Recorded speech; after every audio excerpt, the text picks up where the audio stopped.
And we're back live. Kris, DeVold, and I. What is the deal here? Why do they... I don't know. Well, if I do good posture, I make you so I can hunch like quasi. I'll do a little quasi for you. Well, this is a serious portion of the show. Serious portion of the show. I can tell we got our copy in front of us. Got the copy. Chuck sent over these notes, things that we might say on the show. That's right. You might try to squeeze this in. But anyway, you know about... Well, we're talking soccer. This is our sports segment. And, yes. And Wimbledon, of course. You're an expert on both. Oh, am I not? Love Wimbledon, Kris DeVold. I used to say Wimbledon, but it's Wimbledon. No, Wimbledon. Get it right. D-O-N. And that's the tennis matches or something? From what I understand. Yes, it is. As our expert. Now, before we get to soccer, this conservative info babe here, Ann Coulter, are you kind of on the conservative side? I don't know where you come from politically. Ms. Right, they call her, because she's so far to the right that she made the cover of Time magazine, which we have not. Well, I don't know. She's looking pretty right to me there. Man. I don't know if she has a TV show, but she's always on this Bill Maher and these different Fox News shows and stuff. She also is the author of the book Never Trust a Liberal Over 3 years old, especially a Republican. I'm not a super political guy. This just seems like a woman you go out and have a beer with and she won't stop with the politics. I'm like, baby, what's your favorite color? What's your favorite band? You ever seen Boondock Saints? Like, I like to ask those questions. Not like, well, what affiliation with this party? And I saw you on Time magazine. Does this type of woman get your goose? No. No? She does. Just a look. I mean, look at her. Take a look. Show it again. Wow. Well, what do you say about Sharon Stone? That's the Sharon Stone shot. Anyway, she chimed in on this soccer tournament. Yes. She's saying this.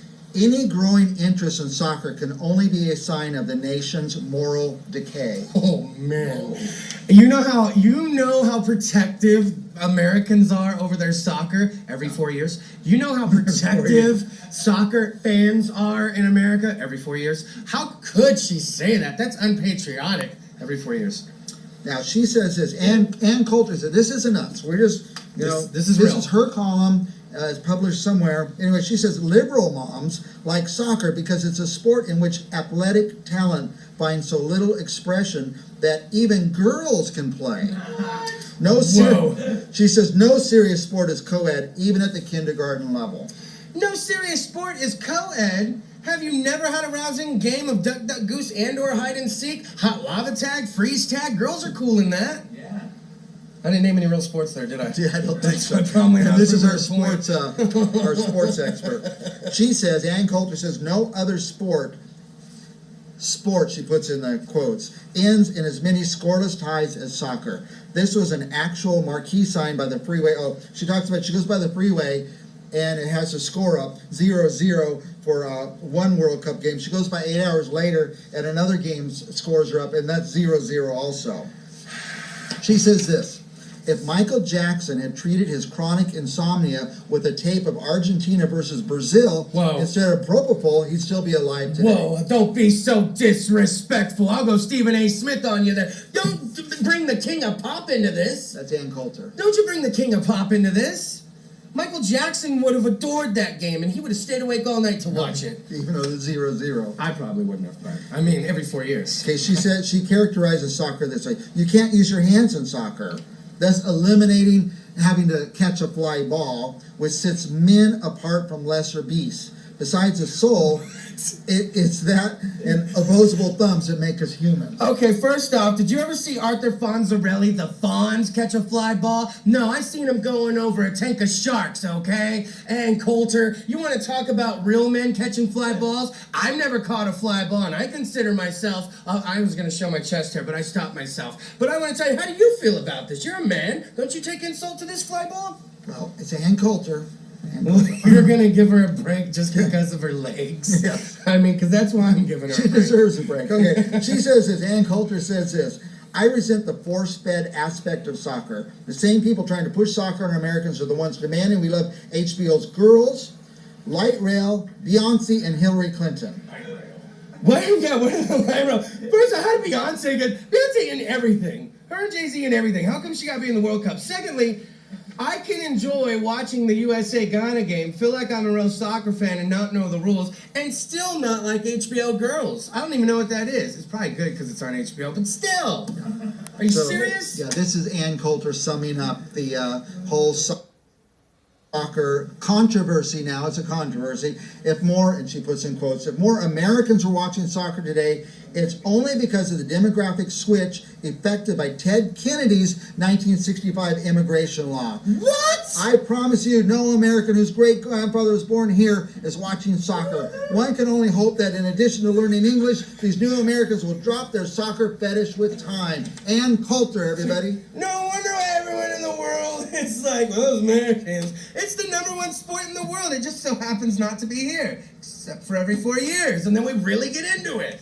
What is the problem with that? Now, had she said that next year or 2 years from now, would we have gotten so upset? Is it because World Cup's going right now? Is that why we're upset about it? I think that's the only reason I think if she wrote says that 2 years from now, I'm like, and who said, what about who? What? And who? That's Is it about football? No, football. Oh, I don't care. Well, I'm afraid we ran out of time to talk about the games. Let's do this. I'm going to say who's playing tomorrow. Okay. And our soccer expert who studied the sport. I play a lot of FIFA 2014. Yeah, he's going to tell us who he thinks the winner's going to be. So we have the big match between Brazil and Chile. Hold on, dude. Tomorrow, Saturday. Let me go slice the loan on you over at the 1300 local time. I don't know where local is. Chile and who? Chile and Brazil. It's Brazil. I know enough about soccer to know that even when I used to play the soccer games in the 90s, Brazil was always the best. It's Brazil. Now, are they the home team? Sure. Is Chile located somewhere near Brazil, though? Sure. Wait, yes it is. South America, and the capital of Chile is Santiago. That was from Spanish 3. So you call it for Brazil? Yes, Okay, that's Brazil. We're marking this down. We're going to call you on it next week. Mark it in the books, baby. Rio de Janeiro and Colombia. Where would I rather go? Do I want to be on the beach or do I want to be in Colombia? I'm going to go Colombia because I have a feeling those guys are up longer, working hour on their soccer Kris skills. DeVold, soccer expert, calling it for Colombia. Sound like bull. Okay, Sunday's games. Let's see. Is that even a country? Fortaleza? Okay. Fortaleza. I've been there twice. Go ahead. Studio Castelleo. I don't know. They're What playing are you yelling at me? Are never you mind. allowed to say that on TV? Netherlands and Mexico. That's who it is. The Netherlands and Mexico. So it's the Netherlands are first going to be 15 minutes late to the game because somebody saw a ho-ho stand and they haven't seen ho-hos the whole time they've been in South America, and they're just, you pull the bus over, stop it, pull it over now, and we'll play when we get there. And and I have a feeling they'll be so relaxed. I'm going Netherlands. Okay, you're calling Netherlands over Yes. Mexico. Wow. That's a big pull. Risky call. And finally on Sunday, Costa Rica versus Greece. Oh man, I know Isla Nublar, the island with all those dinosaurs, is off the coast of off Costa Rica. And if you got that kind of technology, I'm gonna have to go with them. Yeah, that was dressed. Costa Rica, you're gonna upset the Greeks. I'm telling you, Kris. I'm Greek too. What did I just do? Company's gonna kill me. Now, Bill is doing the wrap it up thing, but I know you wanted to talk about Wimbledon. Oh, are we not gonna have time to talk about Wimbledon? Damn it, Briggs. Just throw out one name that you think is going to win. Nadal? No. Rafael Nadal? Is he still in it? How about Jimmy Wang? Don't do that to me. Get it going to commercial. What are you doing? You're setting me up for trouble. Jimmy Wang. Okay. Coming up, we're going to have the band coming up here, who we know to The be Long called Black Veils. Long Black Veils. We're going to have Kris on the movies, and we're going to have George Wajaya talking about his Little Leaf Tea House. Nice. Don't go anywhere. We'll be right back.